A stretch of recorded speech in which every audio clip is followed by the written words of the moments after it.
नामावली का जब गान करते हैं तो शिलपिल्ले बाई का स्मरण आता है उसमें। सुत बिस दियो पूज शिलपिल्ले भक्ति रशीली पाई। देखो कितना विश्वास होता है भक्त को, कैसा वो श्रद्धावान होता है। एक राजकुमारी और दूसरी एक जमींदार की पुत्री, दोनों को मित्रता थी। एक दिन राजा के यहाँ भगवत प्रेमी महात्मा आए। वो संत सेवी राजा थे, महात्मा जन आते रहते थे और महात्माओं का कार्य ही होता है निरंतर अपने प्रभु की सेवा और सुमिरन में मगन रहना। सेवा सुमिरन ये बहुत बड़ी सामर्थ्य है। अगर हम हर समय सेवा और सुमिरन में रहें तो कभी कोई माया प्रपंच हमें परास्त नहीं कर सकता। जहां हम सेवा सुमिरन से अलग हुए वहीं माया का प्रभाव पड़ता है। तो भगवान का शालिग्राम स्वरूप उनके पास था, खूब भाव से सेवा कर रहे थे और नवीन अवस्था की कोमल हृदय वाली ये दोनों सखियां देख रही थी। इनके मन में आया ऐसे हम भी ठाकुर सेवा करेंगे। देखने से सुनने से हमारे हृदय में प्रभाव पड़ता है। गंदी बातें देखेंगे, गंदी बातें सुनेंगे, उसी का चिंतन होगा, हृदय गंदे आचरणों की प्रेरणा वाला बन जाएगा। अगर हम भागवतिक बातें सुनेंगे, भागवतिक दर्शन करेंगे तो भागवतिक चिंतन होगा, हृदय भागवतिक प्रेरणा वाला बन जाएगा। कई दिन संत भगवान रुके, रोज सेवा कीर्तन कथा सरल हृदया।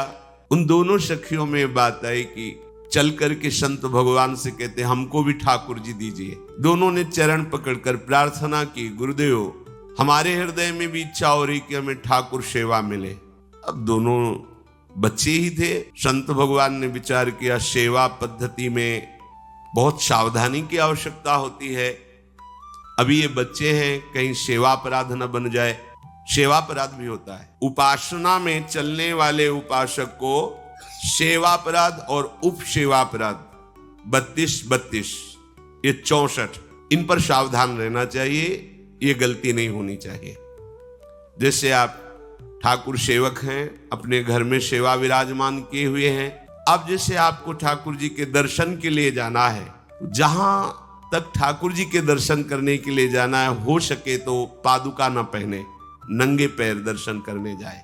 यदि आप में ऐसी सामर्थ्य नहीं है किसी कारण से, तो सीढ़ियों में पादुका नहीं पहनना चाहिए। जहां से मंदिर की सीढ़ियां हैं, पादुका उतार कर माथा रखकर सीढ़ी में फिर चढ़ना चाहिए। खड़ाओं या पादुका पहन करके श्री विग्रह के दर्शन करने के लिए जाने में फिर अपराध लगता है। अरे अपने मालिक के दर्शन करने जा रहे हैं, स्वामी के दर्शन करने जा रहे हैं, प्रभु के दर्शन करने जा रहे हैं, तो अपनी कुटिया से और मंदिर तक नंगे पैर जाना चाहिए। ये भावना रखनी चाहिए। भरत जी जा रहे हैं प्रभु के दर्शन करने के लिए, अयोध्या से पैदल ही चले थे, तो सुकुमार चरणारविंद तो बड़े बड़े फफोके छाले पड़ गए थे। वशिष्ठ जी ने देखा, सबने मिलकर भरत जी से कहा पालकी पे बैठ जाइए। तो उनका हाँ, मेरे प्रभु यहाँ नंगे पैर चले हैं और मैं पालकी पे बैठ जाऊं? उचित तो यह है कि अपने प्रभु के दर्शन के लिए मैं जा रहा हूं, तो जहां जहां प्रभु के चरण पड़े वहां मेरा शीश पड़े, अर्थात सिर भर जाऊं। उचित मोरा सबते सेवक धर्म कठोरा। यहां मैं सर के बल चल के जाऊं पर असमर्थ हो। तो आप कह रहे हैं पैर में छाले पड़ गए, आप सवारी में बैठ जाइए। ऐसा नहीं हो सकता। तो अपने प्रभु के दर्शन करने के लिए जब जाए तो हो सके, सामर्थ्य हो तो पादुका न पहने, कोई खड़ाऊं चप्पल जूता आदि ना पहने। अगर पहने हैं तो बस सीढ़ी तक ही पहन कर जाए, ऊपर सीढ़ियों के नहीं। इतने सुकुमार मत बनो, ये आग में जलाया जाएगा शरीर, ये गाड़ दिया जाएगा शरीर, इससे ज्यादा प्यार ना करो। अब इतना दृढ़ विश्वास कि ये बच्चे हैं, सेवा भाव कैसे पूर्ण कर पाएंगे? तो उन संत भगवान ने दोनों बच्चियों से कहा आप कल ठाकुर जी लाएंगे, हम आपको दे देंगे। तो गांव में घूमे तो आसपास गोले गोले से पत्थर मिले, पत्थर लाए 2 और कहा कि ये लो तुम्हारे ठाकुर जी हैं। दोनों को दिया। देखो गुरु वचनों पर और गुरु प्रदत्त सेवा वस्तु पर कितना भाव होना चाहिए। उन्होंने दृढ़ विश्वास किया कि मुझे भगवान गुरुदेव ने दिया, ये भगवान है मेरे। दोनों ने अपने हृदय से लगाया। अब एक जमींदार की पुत्री थी, एक राजकुमारी, स्वर्ण के सिंहासन में, और उनका नाम रखा शिल्पिल्ले ठाकुर। तो उनका, तुम्हारे ठाकुर का नाम शिल्पिल्ले गोविंद है। दोनों सिंहासन पर रखकर आराधना करती, भाव प्रतिपल बढ़ता गया, नाम निरंतर जप। गुरु प्रदत्त ठाकुर पर विशेष चमत्कार हृदय में प्रकट होता है यदि उन्हीं की नियमावली से चलो। अपने मन से बाजार से खरीद लाए, विराजमान किए हैं, कभी सेवा की कभी नहीं की, वो भी अच्छा है, कम से कम भागवतिक भाव तो है। लेकिन सिद्धि जो प्राप्त होती है वो गुरु कृपा से, गुरु प्रदत्त ठाकुर से। जैसे धन्ना जी को भांग के बट्टे में ठाकुर जी प्रकाशित हो गए, गुरु प्रदत्त। अब ये सखियां जब बड़ी हुई तो इनके ब्याह की बात हुई। तो जो राजकुमारी थी उनका राजकुमार से किसी से ब्याह तय हुआ, ब्याह हो गया। अपने माता पिता से जब विदाई ली तो अपने ठाकुर जी को जो सिंहासन में थे, सिंहासन से एक सुंदर पेटी में से और गोद में रखकर, और अंदर ही अंदर जल रही है कि प्रभु मैंने प्रीतम आपको माना है, संसार के व्यवहार में ये प्रीतम बना हुआ है, पर प्रभु हमारे प्रीतम दो नहीं हो सकते, हमने हृदय से आपको माना। इसी विचार में वो बड़ी उदास है। पहले पालकियों में ऐसा राज सैनिक चल रहे हैं, पालकियों में वो बहू जा रही है और राजकुमार घोड़े पर। राजकुमार बार बार पालकी के समीप जाता, दर्शन करने की इच्छा होती है ना, तो उदास देखता, मन में बड़ी गिलानी हुई। उसने कहा, एक नदी थी, उसने कहा यहां हम थोड़ी देर विश्राम करना चाहते हैं, राजकुमारी की पालकी रखी जाए और सैनिक दूर खड़े हो। तो राजकुमार वैसे ही आज्ञा हुई। तो बात करना चाहते हैं पर वो ना देखती है और ना बात करती है, और इतना सुंदर रूप, क्योंकि ब्रह्मचारिणी और भगवत आराधना। अब उसके हृदय में जलन हुई कि ऐसा क्या है जो हमसे बात नहीं कर रही। बस बार बार ऐसे पिटारी खोल के ऐसे ठाकुर जी को देखती। नाम जप और सेवा के प्रभाव से वो सिल नहीं रह गया था, वहां उसको सांवरे श्याम सुंदर की झांकी मिलती थी। जब अपने शिल्पिल्ले ठाकुर जी को देखती तो ललित त्रिभंगी श्री लालजू महाराज श्याम सुंदर दिखाए, अत्यंत आसक्ति। गुरु प्रदत्त किसी भी शब्द में, किसी भी वस्तु में दिव्यता होती है, बस हमारी भावना होनी चाहिए। अरे बोले ये हम नहीं दे सकते, ये गुरु प्रदत्त है, नहीं हम प्राण दे सकते हैं, लेकिन ये नहीं। जिसका गुरु वचन पर, गुरु प्रदत्त वस्तु पर, गुरु प्रदत्त ठाकुर पर दृढ़ निष्ठा हो गई, वही सिद्ध हो जाता है। अब उसने समझ लिया कि पिटारी में जो कुछ है यही हमारे और राजकुमारी के बीच में बाधा है।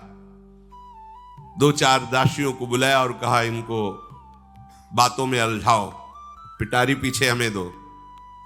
और प्रवीण दासियां उनको विनोद भाषा में, हंसी मजाक में बात, लेकिन वो उदासीन। धीरे से गोद में पेटी थी, ले ली, हम लिए हुए हैं, आप बातचीत में सारा, और पेटी उनको दे दी।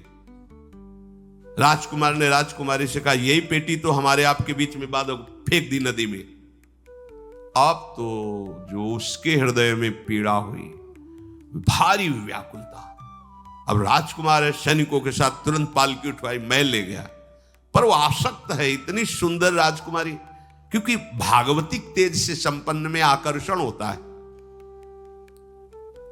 राजकुमारी ने कहा यदि हमारे ठाकुर नहीं तो मैं नहीं, आज से अन्न जल त्याग, प्राण त्याग दूंगी अगर हमारे ठाकुर जी हमारे समीप नहीं तो। आज से अब एक बूंद पा, कैसे पिए, अपने ठाकुर को भोग लगा के पाला है और ठाकुर जी फेंक दिए गए। भारी व्याकुलता, जैसे मीरा जी कहते दृश्य बिन दुख न लागे नैन, न रात में नींद है न दिन में अन्न जल है, व्याकुलता। अब भयभीत हो गया राजकुमार।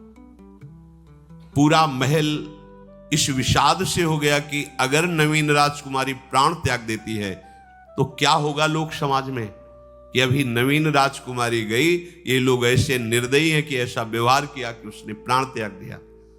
राजकुमार घुटने में आ गया, घुटने टेक कर राजकुमारी से कहा मैं तुम्हें दुखी नहीं करना चाहता, पर मैं तुमको छोड़ भी नहीं सकता। अब हमें आप वो उपाय बताओ जिससे आप मुस्कुरा दो, आप प्रसन्न हो जाओ। तो उनका हम अपने ठाकुर के बिना जीवित नहीं रह सकती, यदि आप हमें जीवित देखना चाहते तो हमारे ठाकुर जी ला के दो। ठाकुर जी को नदी में फेंक दिया था। पारिवारिक जनों के साथ राजकुमार उस नदी के तट पर गए और राजकुमारी से कहा, तुम्हें इतना प्रेम ठाकुर जी से, तो तुमसे ठाकुर जी कितना प्रेम करते हैं? अगर तुमसे ठाकुर जी प्रेम करते हैं तो मुझे प्रमाणित कर दो, तो मैं जीवन भर तुम्हारी आज्ञा में रहूंगा। अच्छा, तो तुम ये देखना चाहते हो कि ठाकुर जी हमसे कितना प्रेम करते हैं? हाथ फैलाया और आर्त भाव से पुकारा कि गोविंद, अब आपके बिना मैंने जीवित नहीं रहना। अंदर से जेव ही प्रार्थना की तो जल से सिंहासन सहित सिलपिल्ले भगवान जैसे कोई वायु के प्रवाह में आ रहा हो, ऐसे आए और छाती से चिपक गए। पूरा परिवार राजकुमार ये देख रहा था। हृदय से ठाकुर जी जीवन भर के लिए दासत्व स्वीकार कर लिया और कहा, जैसी आप आज्ञा करोगे। जैसे मीरा जी, जब राणा जी से ब्याह हुआ तो प्रथम मिलन की रात में मीरा जी ने कहा, सावधान, तुम हमारे पति नहीं हो, मेरा सुहाग गिरधर से है, श्याम सुंदर ही मेरे पति हैं, व्यवहार में तुम पति बने हो। यदि हमारी बात समझ पा रहे हो तो जीवन में कभी हमारा स्पर्श मत करना, ये जीवन केवल गिरधर के लिए, दूसरे के लिए नहीं। उतर गए शैया से और जैसे सेवक होता है, बोले, अहो भाग, मुझे ये सौभाग्य मिला कि इतनी महाभागवती की सेवा करने का। एकांत में मैं सदैव तुम्हारे शिष्य की तरह बर्ताव करूंगा, पर समाज में तुम्हें बहू की तरह बर्ताव करना होगा, नहीं तो लोग जीने नहीं देंगे। समाज में पत्नी की तरह और एकांत में गुरु शिष्य के। तुम हमारी गुरु होगी और हमसे ऐसा ही बर्ताव राणा जी ने, ऐसा ही उस राजकुमार ने। हमारी भागवतिक निष्ठा ऐसी होनी चाहिए कि जो गुरु जी ने मंत्र दिया है, जो गुरु जी ने उपासना दी है, उसमें दृढ़ विश्वास होना चाहिए।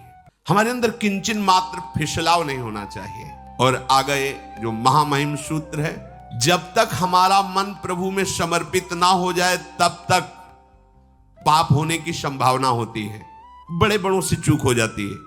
इसमें यह नहीं कहा जा सकता कि हम इतने वर्ष से साधन में लगे, हमसे चूक नहीं होगी, ये तो भूल जाना।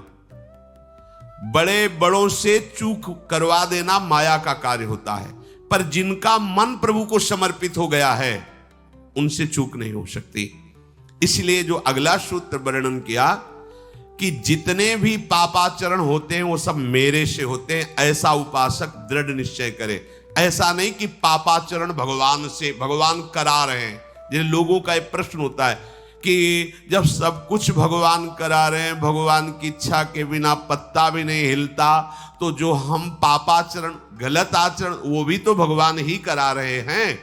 इस विषय को समझना है। आज के समाज का जो मानसिक स्तर है, जब हम त्याग की बात करते हैं कि गंदे आचरण नहीं करने चाहिए, तो जो समझाया जाता है और जो समझ है आज की आधुनिक, वो ये समझ है, कुछ ऐसे जनों ने ये निर्धारित भी किया है कि बहुत भोग कर लेने पर फिर समाधि की प्राप्ति होती है। अगर ऐसा होता तो लाखों लोग समाधि को प्राप्त होते, लाखों लोग बिना साधना के।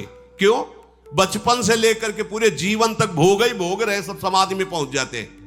प्रायः सबके दिमाग में बात बैठी है कि अगर हम भोग ले तो हम मन को समझा सकते हैं, लेकिन आप बात अनुभव की समझ लीजिए कि आप भोगने के लिए जेव ही गए तो मन के गुलाम बन करके गया, वो कभी तुम्हें मुक्त होने का अवसर नहीं देगा। और आज तक किसी ने भी ऐसा नहीं कहा भोग भोगने के बाद कि आज के बाद मैं प्रण करता हूं, मैंने जान लिया कि इसमें सुख नहीं है, आज के बाद कभी भोग नहीं भोगूंगा। कभी किसी ने नहीं कहा। सबको इस दलदल में गिरने के बाद सदगुरु या भगवान ने ही निकाला है। स्वयं आज तक कोई निकल नहीं पाया, कोई नहीं निकल पाया। ये ऐसा दलदल है।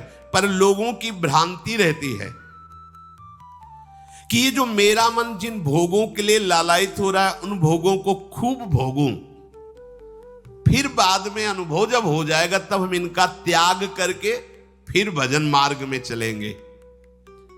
जो भजन मार्ग में चलते हैं उनके मन में भी लगा रहता है कि अगर एक बार भोग लूं तो मन को समझा तो सकता हूं। यह है आधुनिक सोच, यह है हमारे मानसिक सोच का स्तर। सब लोग देख लीजिए।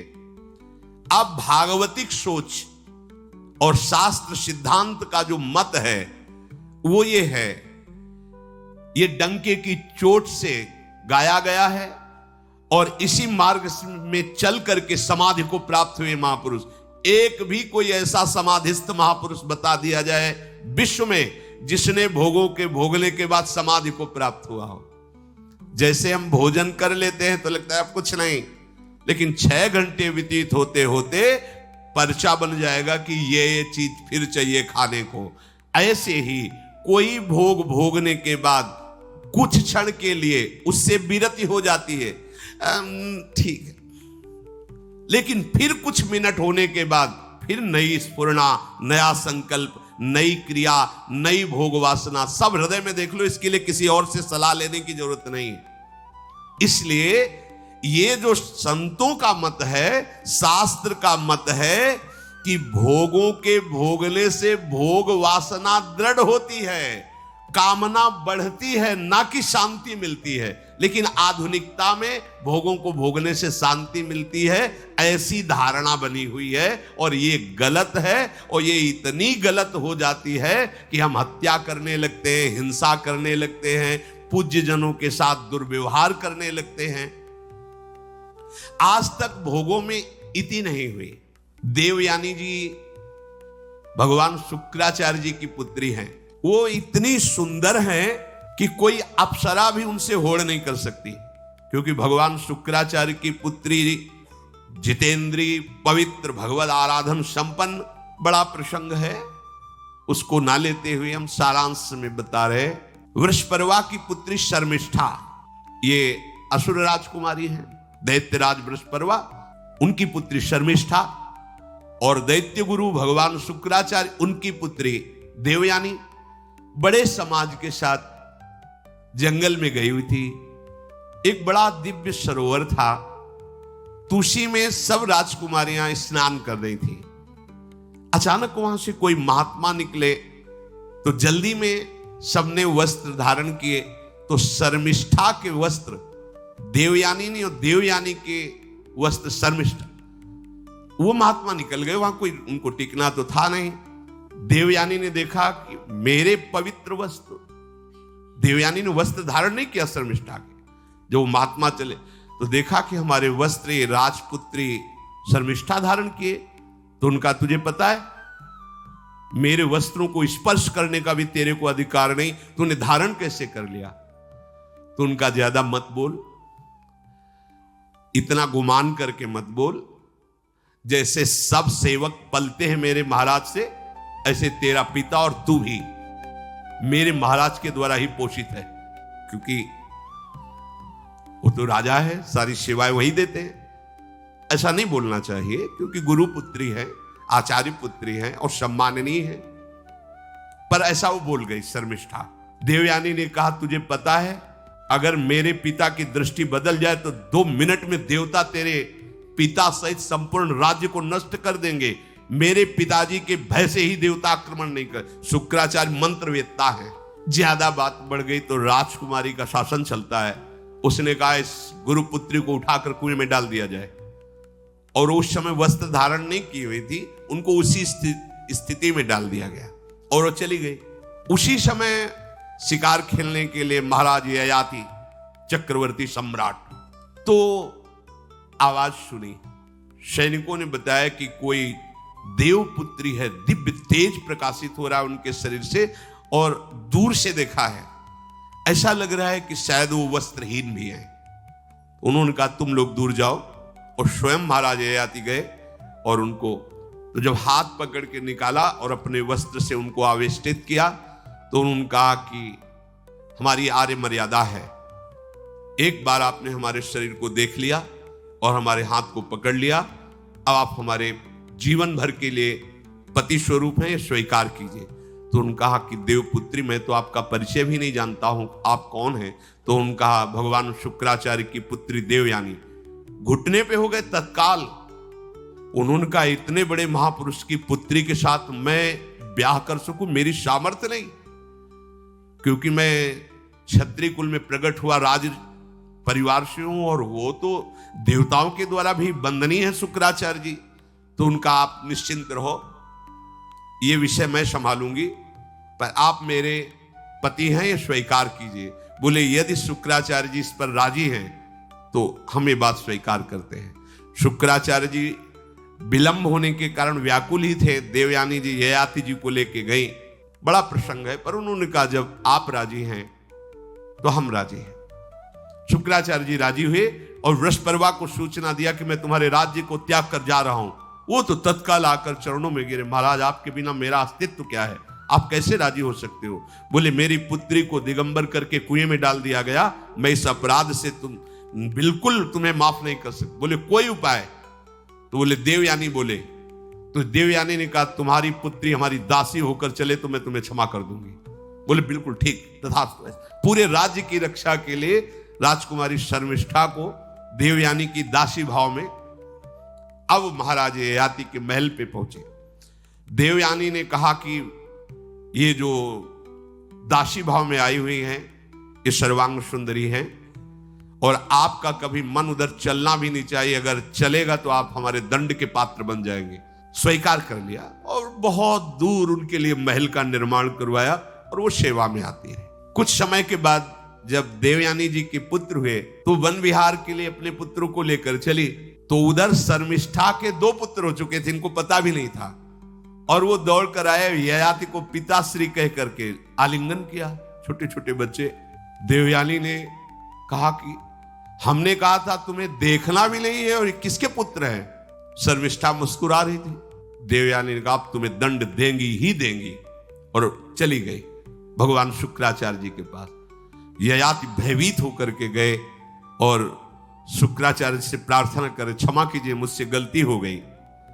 और शर्मिष्ठा से ऐसे नहीं मिले। शर्मिष्ठा ने कहा था कि आप जानते हैं कि मैं दासी नहीं हूं, मैं राजकुमारी हूं, ईर्ष्यावश दासी बना करके लाई गई हूं, और मेरी सखी के पति हो इसलिए आप मेरे भी पति हो, मेरा अधिकार है आपसे संतान उत्पन्न करने का, शास्त्रीय सिद्धांत है। शुक्राचार्य जी ने कहा कि जो देवयानी कहेंगी वही हम मानेंगे, क्योंकि मेरी पुत्री है।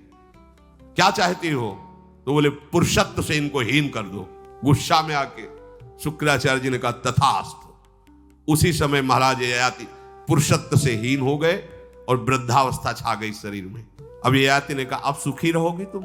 अब देवयानी को भी होश आया कि ये तो क्या हमने अपना ही सर्वनाश कर लिया। कहा पिताजी अब इसका सुधार कैसे होगा?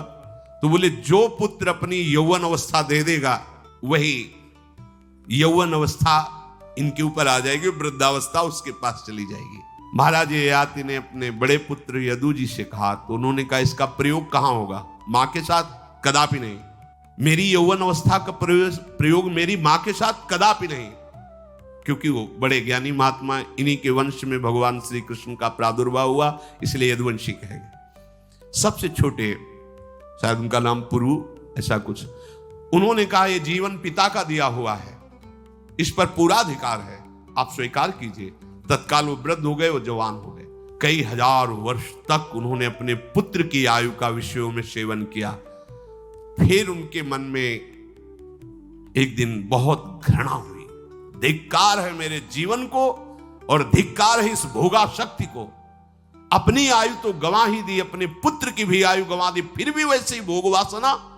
तो उन्होंने सबको शिक्षा देने के लिए बात कही, यत् पृथिव्यां व्रीहि यवं हिरण्यं पशवः स्त्रियः न दुह्यन्ति मनः प्रीतिं पुंसः कामः दस्यते न जातु कामः कामानाम् उपभोगेन साम्यति हविषा कृष्णवर्तमेव भूय एवाभिवर्धते यदा न कुरुते भावं सर्वभूतेष्वमङ्गलं समदृष्टेस्तदा पुंसः सर्वा सुखमया दिशा या दुस्त्यजा दुर्मति भीर्जीर्यतो या न जीर्यते ताम तृष्णा दुख निवहाम शर्म कामो द्रुतम त्यजेत।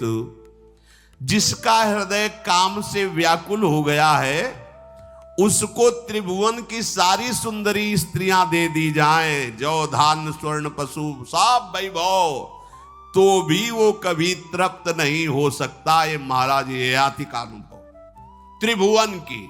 विषय भोग भोगने से भोग वासना शांत नहीं होती, वरम और प्रबल हो जाती है। जैसे घी की आहुति डालने पर आग भड़क उठती है, वैसे ही भोगों को भोगते ही रहने पर भोग वासनाएं प्रबल रूप धारण कर लेती है, और वो इतना कमजोर हो जाता है कि सोचता है मैं इसके बिना जी नहीं सकता। जब मनुष्य किसी भी प्राणी से राग कर बैठता है तो उसके हृदय की सामर्थ्य नष्ट हो जाती है। किसी भी, देखो ना, छोटे छोटे नशाओं में इतना हम आसक्त हो जाते हैं, अब हम इसके बिना जी नहीं सकते। किसी भी वस्तु का जब हम भोग करते, इसके बिना जी नहीं सकते। इसलिए सबको संदेश महाराज आती देते हैं, यदि तुम अपनी कामना को शांत करने वाले, रोकने वाले बन गए तो दसों दिशाएं तुम्हारे लिए सुखमयी हो जाएंगी। विषयी पुरुष को तृष्णा रात दिन जलाती रहती है, बहुत भोग भोगने पर भी वो कभी शांति या तृप्ति प्राप्त नहीं कर पाता। इसलिए जब हम भगवत मार्ग में चलते हैं तो ये तृष्णा और कामना ये डाइन की तरह हमारे हृदय में लगी रहती है। तृष्णा भोगे हुए भोग को बार बार भोगने की इच्छा, कामना सुने हुए देखे हुए भोगों को भोगने की इच्छा। तो उपासक जब तक अपने मन को प्रभु में नहीं दे पाता, तब तक मन ये धोखा दे देता है। इसलिए बहुत सावधान रहना चाहिए। प्रभु की शरण में हो करके नाम जप करो और सदैव गुरुजनों की आज्ञा पर रहो, तो ये काम कामना वासना ममता आसक्ति राग द्वेष ये तुम्हें बांध नहीं पाएंगे। इनकी कृपा से आपको भगवत साक्षात्कार हो जाएगा। गुरु वाणी, संतों की वाणी, ये हमारा जीवन बन जाए। अगर ये जीवन नहीं है तो फिर मन हमें ऐसी जगह फंसा देगा जहां से हम निकल नहीं पाएंगे। इसलिए सावधान होकर जीवन व्यतीत कीजिए। बड़ा अमूल्य जीवन है, अमूल्य जीवन का लाभ है भगवत प्राप्ति, भगवत साक्षात्कार। श्री राधा वल्लभ लाल।